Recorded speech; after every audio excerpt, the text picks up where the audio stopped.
Bueno, ¿cómo están? En esta oportunidad voy a explicarle sobre la historia de la lógica. A ver, quiero que entiendan algo. La lógica, para empezar, la lógica se entiende como la ciencia que estudia los razonamientos correctos, cuando es algo verdadero o falso, ¿ok? Pero la lógica estuvo presente desde tiempos inmemoriales, estuvo presente desde los mismos cavernícolas, porque ellos no sabían, pero sí tenían la noción de que algo era real, falso, o sea, podían deducir cuando algo era así, porque sí. Por decirlo así, si tienen aquí un objeto y lo soltaban, era lógico que iba a caer. Ellos no sabían el motivo, razón, circunstancia, por qué pasa eso. Porque no tenían idea, no tenían noción de la gravedad, como la tenemos ahora, pero sí tenían idea de que eso iba a caer y eso es lógica. Eso es lógica, saber algo que va a tener un suceso determinado, porque sí, porque es lógico, ¿ok? Y no fue hasta el siglo IV cuando Aristóteles ya empezó a definir qué es la lógica y cómo podemos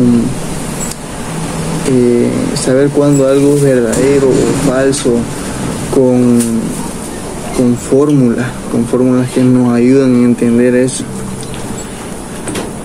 Aristóteles es el padre creador, el fundador de la lógica, es el que empezó con todo esto. La lógica se divide en tres grandes épocas: lógica clásica, lógica medieval y lógica moderna o contemporánea. La lógica que planteó Aristóteles la planteó en 5 libros, 5 escritos literarios que hoy en día los conocemos como organum. Organum significa herramienta, ¿ok? Herramienta.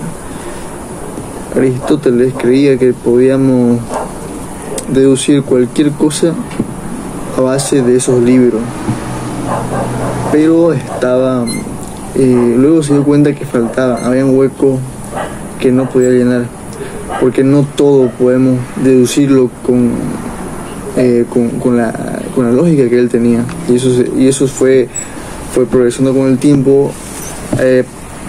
Fue 25 siglos que usaron la lógica de Aristóteles, y la lógica de Aristóteles se basa en silogismo. Un ejemplo sería este: dice, todos los hombres son libres. Juan es un hombre. Entonces podemos deducir con respecto al silogismo que planteó Aristóteles, podemos deducir esas dos preposiciones con una conclusión, que la conclusión será Juan es libre, ¿ok? Así era el modelo que tenía Aristóteles. Así entendía Aristóteles cómo debería funcionar el mundo. Pero había huecos argumentales, porque no todo podemos definirlo con la teoría de Aristóteles. Y bueno, con esa teoría de Aristóteles estuvieron 25 siglos. Y luego pasaron a la lógica medieval.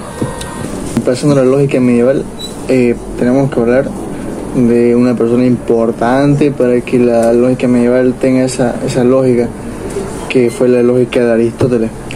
Y Boecio fue un filósofo el cual tradujo toda su obra de Aristóteles a la época medieval.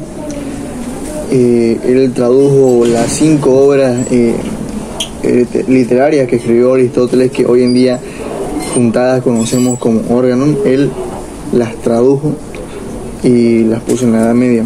Y la Edad Media la Edad Media se centró en la religión y hizo que solamente se aprenda lo que es Aristóteles y su filosofía de Aristóteles. No dio paso a desarrollar otra lógica, y la lógica en la Edad Media no se la consideraba una ciencia, se la consideraba un arte.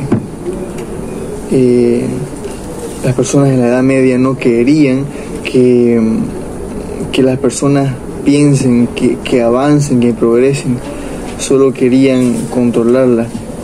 En ese tiempo la Iglesia Católica estaba muy marcada, y una de la universidad más importante que habló sobre Aristóteles en ese tiempo, que remarcó a los estudiantes sobre estudiar Aristóteles y solamente Aristóteles, fue la Universidad de Oxford, y se considera la universidad que más remarcó sobre ese tema de Aristóteles y su filosofía.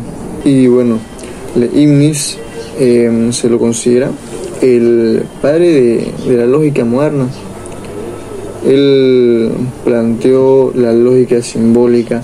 No olvidemos que Leibniz fue un gran matemático y planteó la lógica simbólica, que la pondré por aquí. Él lo que quería hacer con esto era que en algún momento, gracias a esa fórmula que él hizo, el mundo, como lo conocemos, pudiera conectarse, pudiera hablarse desde cualquier punto con esa fórmula que él creó. Él quería conectar a todo el mundo, ¿ok? Bueno, entonces en la lógica moderna,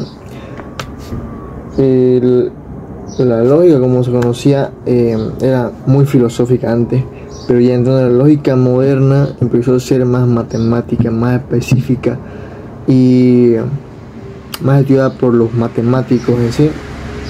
Por ejemplo, Boole que propuso que un código binario en el cual el 0 represente falsedad y el 1 represente verdad.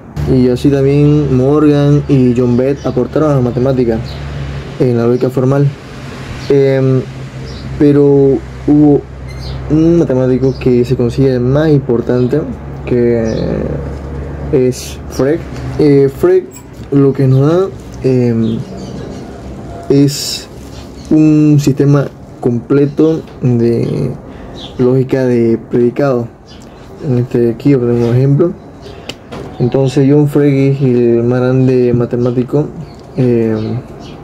incluso al mismo nivel de Aristóteles. Formuló bastante y detalladamente sobre la simbología que debía tener la lógica, ya no solamente pensada en filosofía, sino en matemática, uno de los matemáticos más importantes, y por no decir el que prácticamente nos está dando la posibilidad de poder tener un celular, una computadora, telecomunicaciones y todo eso. Turing, gracias a su máquina de Turing se evitó varios años de la Segunda Guerra Mundial, y en sí lo que su máquina era, a través de códigos binarios podía comunicarse usando esa lógica computacional que ahora se conoce. Gracias a él y a los demás también, pero más que nada a él, que tenemos ahora computadoras, tenemos celulares, y hecho de ceros y unos, todo lo que es informática, computación, etcétera.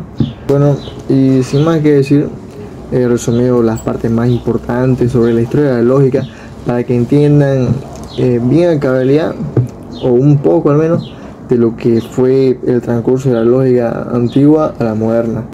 Sin más que decir, me despido. Espero que hayan entendido.